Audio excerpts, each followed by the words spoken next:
it's for us it's East Tennessee. For us, it's East Tennessee State week, and well into preparation for East Tennessee State and that football team. Earlier, an announcement came out about us and Virginia Tech in a 2-game series in 24 and 25. Excited about playing an ACC opponent. They're a good program. A good football pedigree. So that's exciting. But when you look at this East Tennessee State football team, coached by head coach Randy Saunders, it's a good football team. And they had a big win last week versus Mercer. Their running back, Quay Holmes, rushed for 255. Tremendous talent. And they've got a good offensive line. And they found their rhythm offensively. And they got good defensive players. And 3 NFL prospects on that side of the ball. And they hunt. They play good football. So we know if we're going to get their best game. That's who Coach Saunders is. In that program, which was brought back a couple of years ago, is gaining some steam and momentum in terms of what they're doing. So they've got our attention. We're squarely focused on this team and understand that we got to play good football on Saturday to get a win. With that, and we'll actually be honoring 20 seniors here at Vanderbilt. Those guys have been to 2 bowl games. They've represented this university at a high level, just in terms of who they are, both on and off the field. And we're gonna look to send these guys off, with a victory in their last home game. So that's the challenge, that's the goal. So excited about that. We will also be honoring Turner Cockrell, who's a part of this program. He's part of this family. His family will be here, and Turner is always with us. So with that, I'll open it up for questions. Derek, Malcolm this morning said he wants you to be part of the future and planning the facilities and resources and all that. What was your reaction to seeing that, the confidence that he's putting into you for next season? Well, I definitely appreciate the support of Malcolm Turner in this university. When you look at where we are, that's not where we want to be, and the standard is higher. We understand that, and we're going to continue to work and grind. There's football left in this season, and so for us, we got to be squarely focused on where we're at. But to hear to publicly have a statement go out and about where I sit and right now in terms of in our season and what we're doing, it's a strong statement of support, and I thank him. Malcolm said Vandy coaches have not had resources in decades, and they need resources to compete. What do you think is needed? What's missing the most that you need to help you to compete? Well, there's a lot of factors in that, but when you look at it, recruiting, in terms of where we're at, you talk about facilities, you talk about recruiting, you talk about understanding who we are and making sure that we resource ourselves properly, to give us our best chance to be our best Vanderbilt. Vanderbilt looks different than the other teams in this conference, and so just partnering in a collaborative effort to make sure that we can find our best Vanderbilt and make sure that we push it forward. Derek, the media is going to speculate about things like this. When a season like this, fans are going to speculate. Did you have any doubt in your mind that you'd be back next year? Is this a weight off your shoulders at all? For me, I just try to stay in the moment.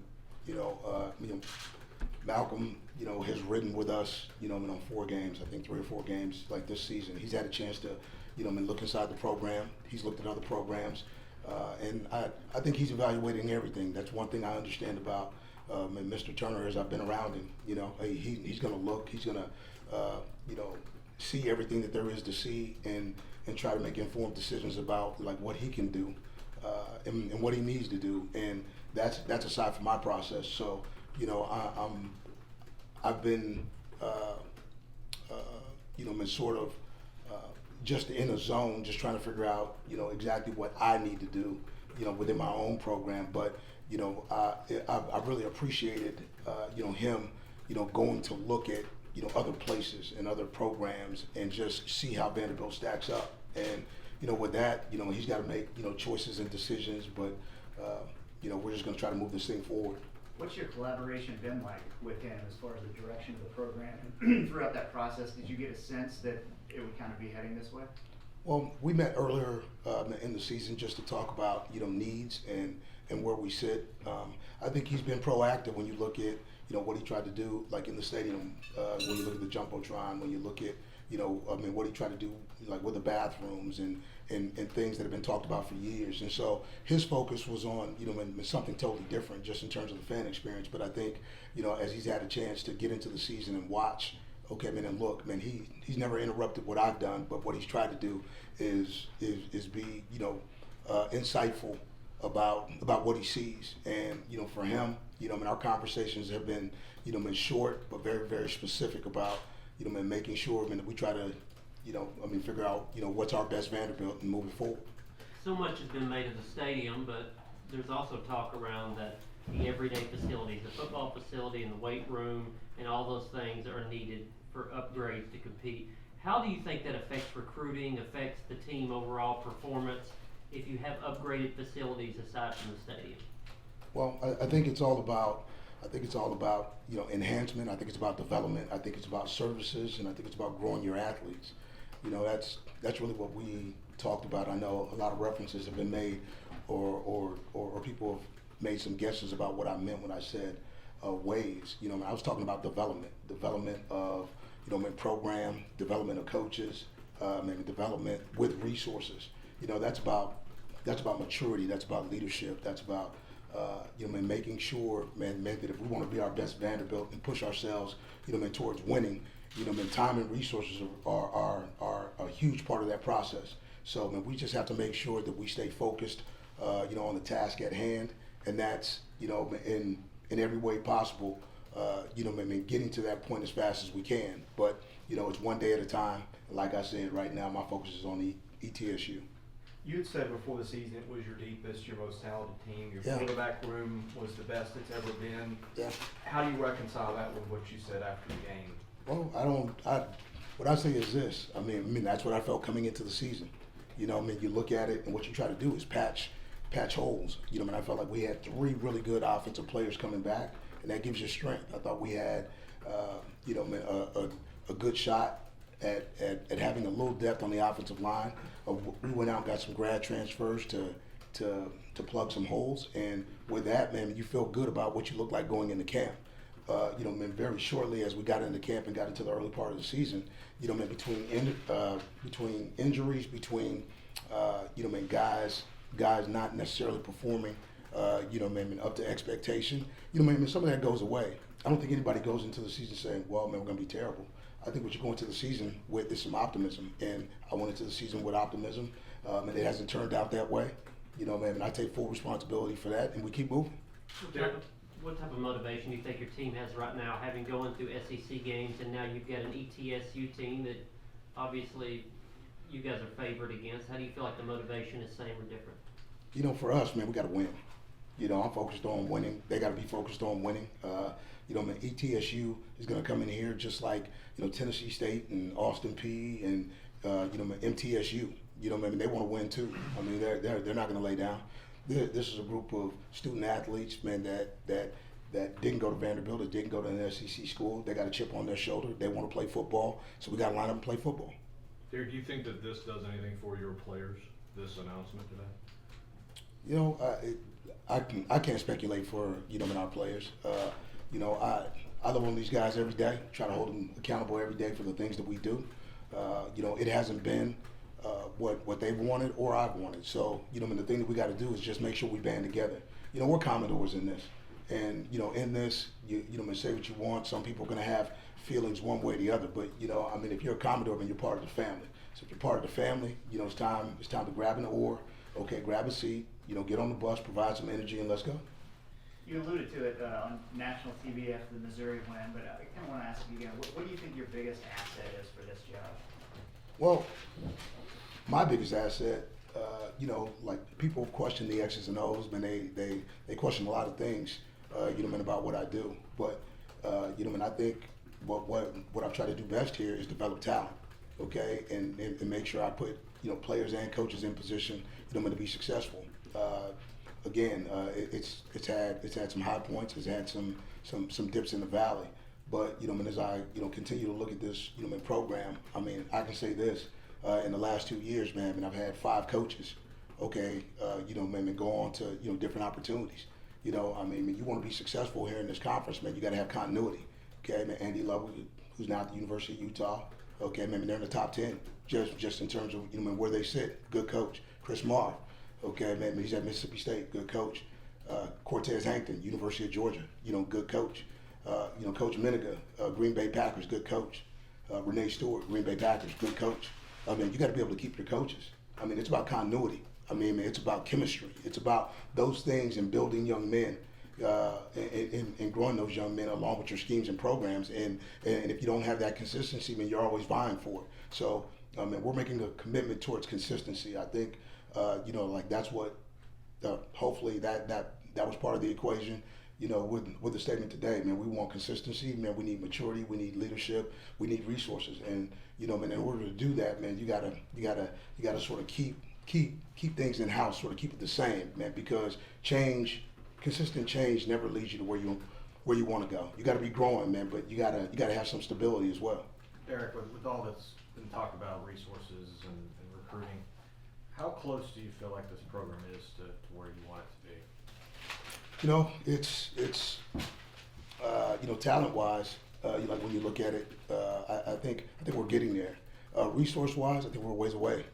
Okay, I mean, as you look around, in the conference, and you looked at, in other programs and where they sit. I remember when I first came to this conference, Kentucky was just like us. Like Kentucky, and if you talk to Coach Stoops, he'll tell you the same thing. I mean, they needed resources. Okay, man, they put a huge influx of resources into that program, and now what you see, okay, man, there's a different program. You see a different fan base. Okay, man, you see a different type of athlete. In terms of how they've been developed and what it looks like. Okay, and I think that's when I can point to, directly, man, because I remember having those conversations with Coach Stoops. So again, I think we're a ways away when you talk about all the resources, but I think, recruiting wise, as I talked about, like where we sit, this is a heavy freshman, sophomore, and junior team. We only have 16 spots in next year's class. So what does that tell you? The heaviest part of what we're doing is with underclassmen. College football is a junior, senior sport, and I don't know how many times you've heard me come in here and speak to that idea. Okay, it's a junior, senior sport. When you have juniors and seniors, okay, man, that have been in your program. I'm not talking about guys that are 1 years, guys that have been in your program. Okay, they know who you are, they know your identity, they understand, how you work, and they understand what you're working towards. When you have new guys, even though, there may be grad transfers and other guys, because the transfer portal has made it easier to try to build your roster quickly. It doesn't necessarily mean that they understand how Vanderbilt works. So it's the idea of making sure, man, that we can push ourselves, to that point to where we can, with the resources, with the consistency, and with everything else that we're looking for, continue to build the brand of Vanderbilt, make it strong, continue to have it be vibrant over the next, in 5-6 years. Because when you do that, your program will run for a long time. I've seen it. Derek, you mentioned quarterback the other day is obviously a problem this year. How much of not being able to find and develop a guy for this year do you take responsibility for? Oh, man, I take full responsibility for it. Okay? I mean, like when you look at it, we looked at, guys that we've taken over the years, and I don't think we've missed on any. I just think, what it comes down to is just, development over time. Deuce Wallace sat for a long time behind Kyle Sherman. Okay, was gone for, in a season, and then had to come back and compete with Riley Neal. Okay, and those guys were both, looked at as guys, who one, being in the program, the other one, coming from a program and needing to fit here. Okay, man, it just hasn't materialized the way, I would have liked it to, or this team would have liked it to.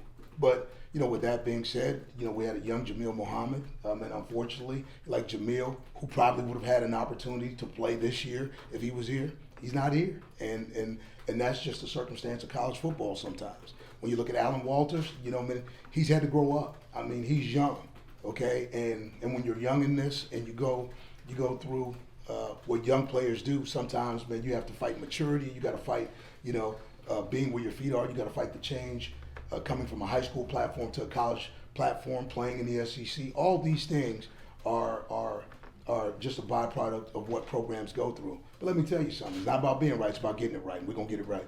Coach, when you look at the quarterback situation, Yeah. even if it's somebody that you recruited or somebody currently on the roster, what is this offense in your mind going to look like when you have that guy? Yeah, man, it's gonna look like an explosive offense, man, that can put up points, man, that has a trigger man, who guides, leads, and you know really controls the tempo, man, of what we do. It's about identity, you know. I mean, the hugest part of you know having a football team that can win. A lot of times, it just reflects the idea of the head coach, and it starts with the quarterback. Okay, I mean. Developing a quarterback, you know, man, for this year has been hard. I mean, trying to find, you know, man, that guy consistently who reflects who I am, how we play, how I want to play, what it looks like. It just hasn't been there. And so with that, man, we're just constantly working at it. Okay, the season's not done. We got 2 games left. We got to get it this week. And I'm asking Riley Nealman to be exactly who I am. Stand up, let's play, take it on your shoulders, and let's go. Because he's talented enough, we're good enough, and we got to play. Last question. So I guess that kind of answers, you said Riley. Riley's your starter this week? Absolutely. Is Mo available, or is it? He's not available this week. Thank you, Coach. Thank you. Appreciate you. Yeah. Thank you. Guys, we'll have